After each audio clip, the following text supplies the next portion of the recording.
निगरान हुकूमत ने पीटीआई के उम्मीदवारों को धमकाने, अगवा करने और मुहिम चलाने का मौका न देने के इल्जामात बेबुनियाद करार दे दिए। विफाकी वजीर इत्तलात मुर्तजा सलंगी ने कहा, पीटीआई को लेवल प्लेइंग फील्ड देने के इल्जामात बेबुनियाद और मज़हिका खेज हैं।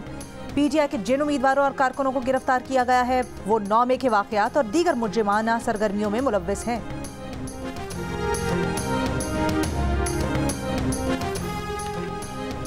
पेशावर पुलिस की पीटीआई, एएनपी, जमात इस्लामी और जेयूआई के उम्मीदवारों को पुलिस गनमैन देने से मुआज़रत। कहा, नफरी में कमी के बायस ये मुमकिन नहीं। सिक्योरिटी प्लान के तहत पुलिस नफरी कॉर्नर मीटिंग्स, इंतखाबी जलसों और पोलिंग स्टेशन पर तैनात रहेगी।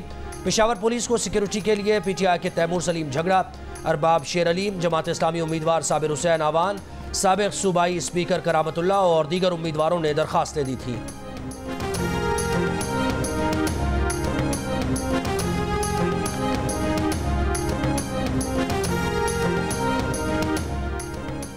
गैर कानूनी मुकीम अफगान महाजिरीन के क़याम में मार्च 2024 तक तोसी। विफाकी काबीना ने 13 लाख गैर कानूनी महाजिरीन के क़याम में तोसी की मंजूरी दे दी। पाकिस्तान ने अफगान हुकूमत की दरख्वास्त पर अफगान महाजिरीन के क़याम की मुद्दत में तोसी दी। काबीना डिवीजन ने इससे कबल वजारत सेफरान की समरी एतराज़ के साथ वापस कर दी थी। अफगानिस्तान से मुतल्लिका कोऑर्डिनेशन सेल की सिफारिश पर तोसी का फैसला किया गया। FIA ने बानी पीटीआई की बहन अलीमा खान को 6 फरवरी को तलब कर लिया।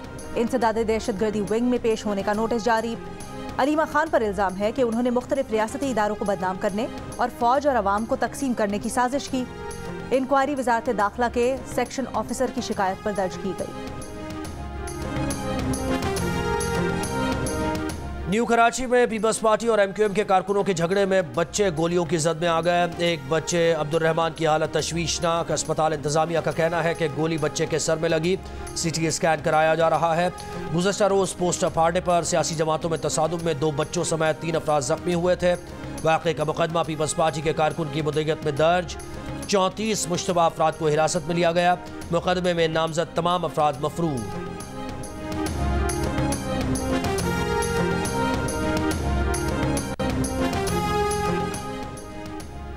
पीपल्स पार्टी और MQM पाकिस्तान का कराची में झगड़ों का एक दूसरे पर इल्ज़ाम। कल के फायरिंग के वाक़े की तहकीकात का मुतालबा। पीपल्स पार्टी के सईद गनी ने कहा, पुरअमन इंतखाबात चाहते हैं, खुद को जीता हुआ देख रहे हैं, ऐसा क्यों करेंगे। MQM के रहनुमा फैसल सब्ज़वारी ने कहा कि पीपल्स पार्टी समझ रही है कि असलहे की बुनियाद पर कामयाबी हासिल करेगी। जानते हैं साजिश के ताने बाने कहाँ बुने गए। ये लंदन के साथ मिलकर गैंग वॉर के लोगों को दोबारा मुसल्लत करना चाहते हैं।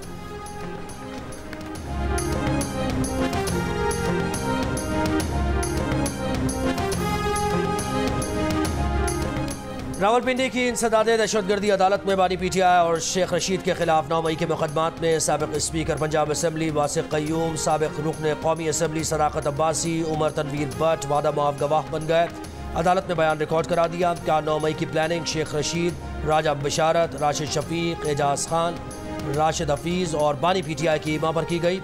पुलिस की हिरासत में NA 53 में पीटीआई के हिमायत याफ्ता उम्मीदवार अजमल साबिर ने शेख रशीद के खिलाफ गवाही में कहा कि शेख रशीद ने 6 मई को लाल हवेली में इजलास बुलाया था, जहां 9 मई की प्लानिंग की गई।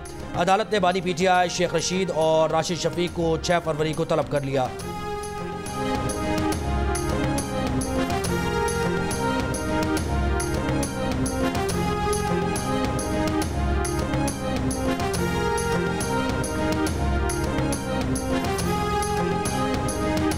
बिजली 4 रुपये 56 पैसे फी यूनिट महंगी। इजाफा दिसंबर की फ्यूल एडजस्टमेंट की मद में किया गया। सारिफीन को फरवरी के बिल्स में इजाफी अदायगियां करना होंगी। इजाफे से बिजली सारिफीन पर 39 अरब 80 करोड़ रुपए का इजाफी बोझ पड़ेगा। इजाफे का इतलाक के इलेक्ट्रिक और लाइफलाइन सारिफीन पर नहीं होगा।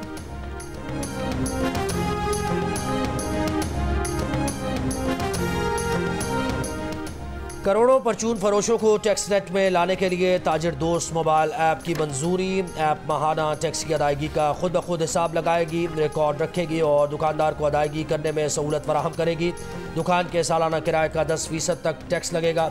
स्कीम का ऐलान किसी भी वक्त मुतवक्के। ऑनलाइन रिटेलर्स को भी टैक्स नेट में लाने पर गौर।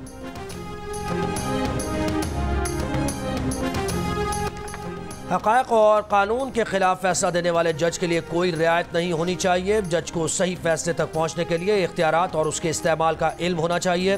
किसी जज के किरदार पर शक नहीं, गलत फैसलों की कई वजूहात हो सकती हैं। सुप्रीम कोर्ट ने इक़बाल राय तावान के मुल्ज़िमान की बरियत का फैसला बरकरार रखने का हुक्मनामा जारी कर दिया। जस्टिस जमाल मंदुखेल ने हुक्मनामे में लिखा कि यकीनी बनाया जाए कि झूठे मुकदमा दर्ज कराने वाले बच ना सके। हुकूमत का फ़र्ज़ है कि गैर ज़रूरी और झूठे मुकदमात का इंदराज रोके। कहीं नाक़िस तफ्तीश तो कहीं गवाहान का अदम ताउन मुल्ज़िमान की बरियत की वजह बनता है। गवाहान के तहफ़्फ़ुज़ के लिए कोई मैकेनिज़्म ना होना भी अदम ताउन की बड़ी वजह है।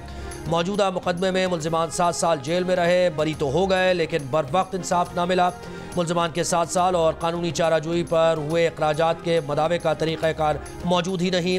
मुल्ज़िमान के खिलाफ बहावलनगर में इक़बाल राय तावान के इल्ज़ाम पर 2007 में मुकदमा दर्ज हुआ था। ट्रायल कोर्ट ने मुल्ज़िमान को 2011 में सज़ाएँ सुनाई। हाई कोर्ट ने 2015 में मुल्ज़िमान को बरी कर दिया था। पंजाब में नमूनिया से मजीद 8 बच्चों का इंतकाल, मजीद 784 केसेस रिपोर्ट। महकमा सेहत पंजाब के मुताबिक सूबे में इस साल अब तक 311 बच्चे नमूनिया से इंतकाल कर चुके। 19,588 बच्चे नमूनिया से मुतासिर हुए। पीपल्स पार्टी और MQM के झगड़े पर कानून नाफिज करने वाले इदारे हरकत में क्यों नहीं आ रहे? अभी जमात इस्लामी कराची हाफिज नईमुर रहमान का सवाल। कहा पीपल्स पार्टी और MQM का अवाम में कोई मकाम नहीं, अवाम 8 फरवरी को खौफ के बुत तोड़े। बरतानवी टीवी ने नवाज शरीफ को किंग ऑफ कमबैक करार दे दिया। BBC ने अपनी रिपोर्ट में कहा कि नवाज शरीफ वजीर आजम के ओहदे के सबसे मजबूत उम्मीदवार हैं। BBC ने नवाज शरीफ के चौथी बार वजीर आजम बनने की पेशगोई करते हुए कहा कि इसकी वजह नवाज शरीफ की मकबूलियत नहीं बल्कि अपने पत्ते सही खेलना है। द न्यूज़ की रिपोर्ट के मुताबिक गैरब सर्वे और ब्लूमबर्ग की रिपोर्ट ने भी नवाज शरीफ के पाकिस्तान के अगला वजीर आजम बनने की पेशगोई की है।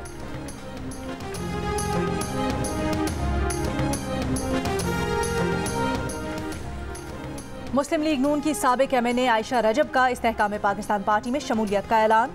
आयशा बलोच की मुल्तान में पार्टी सरबराह जहांगीर तरीन से मुलाकात। जहांगीर तरीन ने पार्टी मफलर पहनाकर आयशा रजब बलोच को पार्टी में खुशामदीद कहा।